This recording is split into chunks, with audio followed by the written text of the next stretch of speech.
नमस्कार दोस्तों।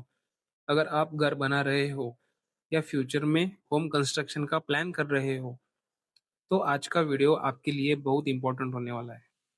Construction site पे एक बहुत कॉमन मिस्टेक्स होती है। कंक्रीट डालने के बाद क्यूरिंग नहीं होती, ब्रिक वर्क को पानी नहीं दिया जाता, प्लास्टर होने के बाद वॉल को ड्राई छोड़ दिया जाता है और इसी वजह से कुछ सालों के बाद घर में प्रॉब्लम्स आना चालू हो जाते हैं। जैसे वॉल क्रैक हो जाना, प्लास्टर हॉलो साउंड करना, लीकेज प्रॉब्लम्स, कंक्रीट वीक हो जाना।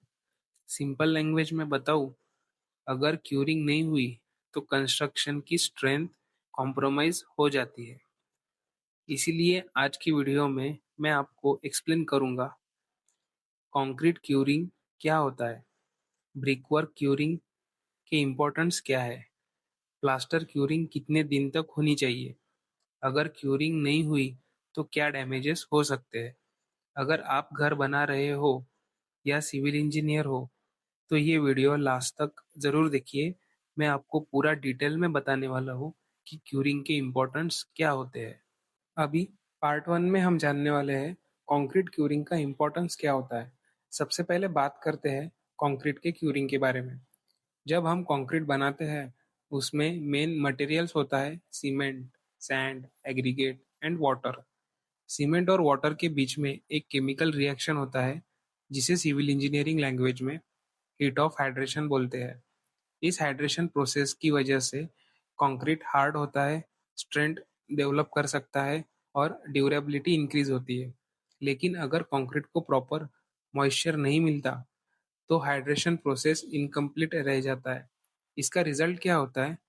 सरफेस में क्रैक्स आना, वीक स्ट्रेंथ डेवलप करना, ड्यूरेबिलिटी रिड्यूस हो जाना, जिसके कारण आपके घर के ओवरऑल स्ट्रेंथ में कॉम्प्रोमाइज हो सकता है। सिविल इंजीनियरिंग कोड के according as per IS 456-2000 concrete curing minimum 7 days होनी चाहिए। कंक्रीट को पानी देने का जो समय होता है वो मिनिमम 7 दिन का होता है, लेकिन प्रैक्टिकली साइट पर 10 to 14 डेज क्यूरिंग बेस्ट माना जाता है। इसीलिए साइट पर क्यूरिंग करना बहुत अनिवार्य हो जाता है। साइट पर क्यूरिंग करने के कौन से मेथड्स है, चलिए जानते हैं। सबसे पहले आता है हमारा पॉन्डिंग, उसके बाद में आता है वेट गनी बैग्स, उसके बाद में आता है रेगुलर वाटर स्प्रिंकलिंग और लास्ट में हमारा आता है क्यूरिंग कंपाउंड। याद रखिए, कंक्रीट क्यूरिंग स्ट्रक्चर की लाइफ डिसाइड करता है, इसीलिए आपको हमेशा कंक्रीट की क्यूरिंग ही करनी चाहिए। पार्ट टू में अभी हम बात करने वाले हैं ब्रिक वर्क के क्यूरिंग के बारे में। अब बात करते हैं ब्रिक वर्क मैसोनरी की क्यूरिंग कैसे की जानी चाहिए। जब हम ब्रिक वर्क करते हैं तो ब्रिक को जॉइंट करने के लिए मोर्टर यूज होता है। मोर्टर का कंपोजिशन होता है cement plus sand plus water. Mortar भी सीमेंट बेस्ड मटेरियल है, इसीलिए इसमें भी हीट ऑफ हाइड्रेशन प्रोसेस ये होता है। जहाँ जहाँ पर सीमेंट यूज होता है वहाँ वहाँ पर आपका हीट ऑफ हाइड्रेशन ये प्रोसेस जरूर होता है। अगर ब्रिक वर्क को क्यूरिंग नहीं दी गई तो प्रॉब्लम्स हो सकते हैं। तो उसमें से सबसे पहला हमारा प्रॉब्लम हो जाता है मोर्टर श्रिंक हो जाना, जॉइंट वीक हो जाते हैं, वॉल में क्रैक्स डेवलप हो जाती है, ब्रिक और मोर्टर के बॉन्ड में स्ट्रेंथ नहीं बन पाती, इसीलिए वहाँ पे क्रैक्स डेवलप होने के चांसेस बढ़ जाते हैं।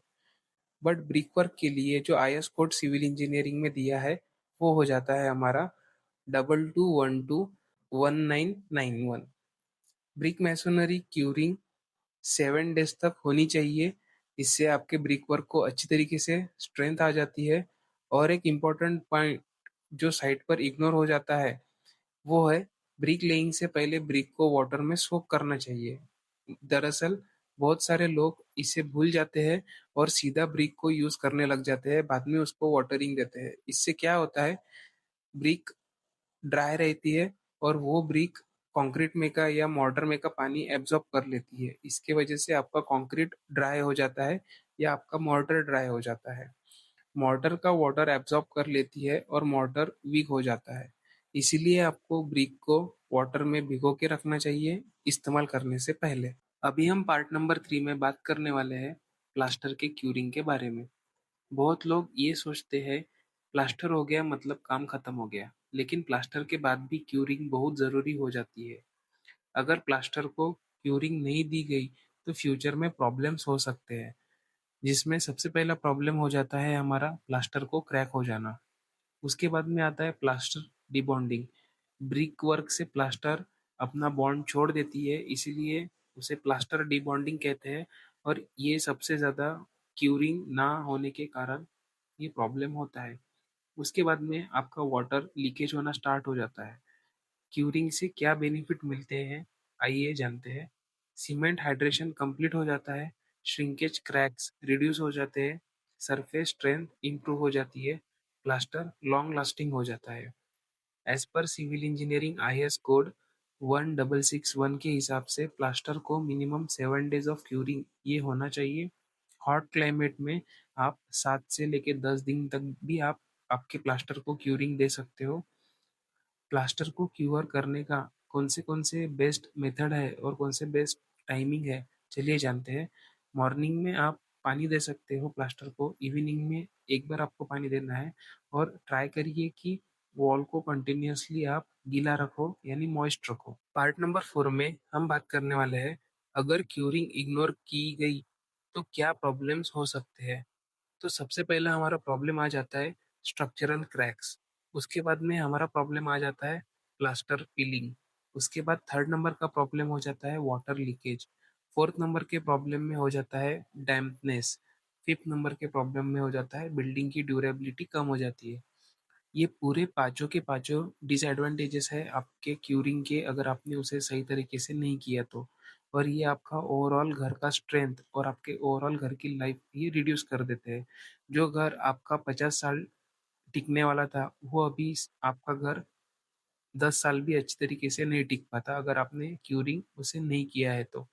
इसीलिए क्यूरिंग आपने हमेशा आपके घर को करना चाहिए। तो दोस्तों, ऊपर मैंने जैसे आपको समझाया, वैसे आपका क्यूरिंग बहुत ज़्यादा इम्पोर्टेंट हो जाता है कंक्रीट के लिए। वैसे ही ब्रिक मशीनरी के लिए भी क्यूरिंग बहुत ज़रूरी हो जाता है।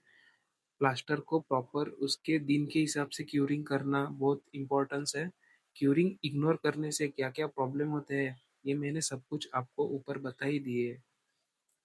अगर आप घर बना रहे हो या आप एक कॉन्ट्रैक्टर हो, तो आपको ये पता रहना चाहिए कि क्यूरिंग का इम्पोर्टेंस क्या है, जैसे मैंने आपको ऊपर बताया है। और अगर आप सिविल इंजीनियर हो या साइट सुपरवाइजर हो, तो आपको ये पूरा पता होना ही चाहिए, आप इसे इग्नोर नहीं कर सकते। क्योंकि स्ट्रॉन्ग बिल्डिंग का सीक्रेट ही है क्यूरिंग। प्रॉपर डिजाइन तो सभी करते हैं, बट क्यूरिंग बहुत कम लोग करते हैं और बाद में पछताते हैं। इसीलिए ये गलती फिर से दोबारा रिपीट ना करें और आपके घर को प्रॉपर क्यूरिंग ये आप प्रोवाइड करिए। हम कंस्ट्रक्शन रिलेटेड ऐसे बहुत से वीडियोस आपके लिए लाते रहते हैं, तो आप हमारे चैनल को सब्सक्राइब करके रख सकते हो आने वाले फ्यूचर में वीडियोस देखने के लिए। तो तब तक मिलते हैं अगले वीडियो में। जय हिंद, जय भारत।